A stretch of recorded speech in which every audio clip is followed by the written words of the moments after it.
एक छोटा सा गांव था जहां हर किसी ने एक पुरानी हवेली के बारे में सुना था। वह हवेली जो गांव के किनारे पर स्थित थी। कहा जाता था उस हवेली में एक प्राचीन आत्मा बसी हुई है जिसने उस घर को तब से नहीं छोड़ा था जब से वहां एक भयानक घटना घटी थी। एक दिन गांव के कुछ युवा दोस्तों ने मिलकर तय किया कि वे हवेली के अंदर जाकर देखेंगे आखिर वहां क्या है। वे रात के सन्नाटे में अपने टॉर्च लेकर हवेली की ओर चल पड़े।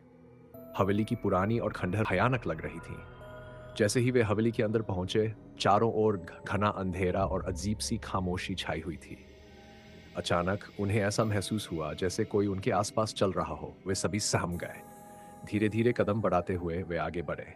तभी अचानक एक दरवाजा अपने आप खुल गया और तेज हवाएं अंदर आने लगीं। दरवाजे के पीछे एक पुरानी पेंटिंग थी जिसमें एक औरत का चेहरा दिख रहा था।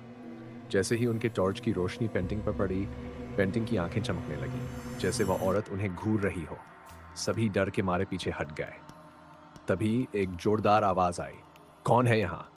आवाज इतनी डरावनी थी कि उनके रोंगटे खड़े हो गए।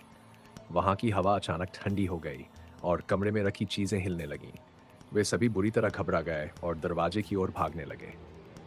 लेकिन जब उन्होंने दरवाजे को खोलने की कोशिश की, वह दरवाजा बंद हो चुका था।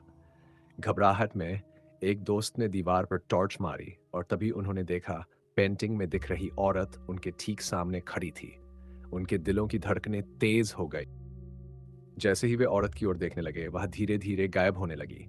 हवेली में अचानक से चारों ओर अंधेरा छा गया। किसी तरह उनमें से एक ने दरवाजे को जोर से धक्का दिया। दरवाजा खुल गया।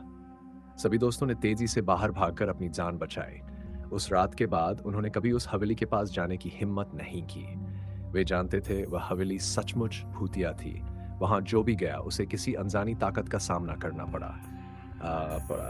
उस रात की घटना के बाद से गांव में कोई भी उस हवेली का नाम लेने से भी डरता था।